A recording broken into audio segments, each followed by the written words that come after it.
La météo et la sécheresse, on l'évoquait à l'instant, qui a aussi un impact sur les maisons. C'est un problème méconnu, mais qui concerne 20 000 foyers français chaque année. Les fortes chaleurs dans les sols provoquent en fait des fissures et des crevasses qui fragilisent les bâtiments. Plusieurs collectivités sonnent l'alerte, car désormais, le phénomène s'étend à des territoires jusqu'à présent épargnés. Florence Griffon et Guillaume Gossalbès. Ce sont des fissures que l'on retrouve du sud jusqu'au nord de la France. Elles apparaissent en général sur les façades, puis se propagent à l'intérieur des maisons. À Crégy, en Seine-et-Marne, 130 maisons sont touchées comme celle de Jackie Rousse. C'est impressionnant parce qu'avant, je n'arrivais pas à rentrer les doigts dedans, maintenant j'y arrive. Ces fissures ont été causées par la sécheresse de l'été 2018. Elles semblent s'être aggravées cet été. Là, quand on en arrive là, on sait très bien que ce pilier-là ne supporte plus la partie supérieure.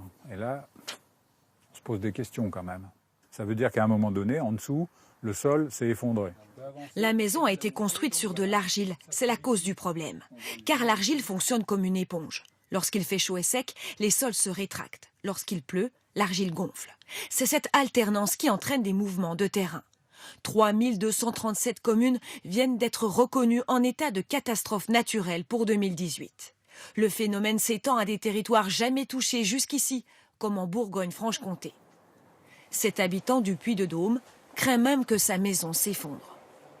On entend que ça craque par moment et cloque, et puis c'est même étonnant que c'est pas encore tombé, parce qu'on voit que ça fait comme ça, regardez. Vous voyez ?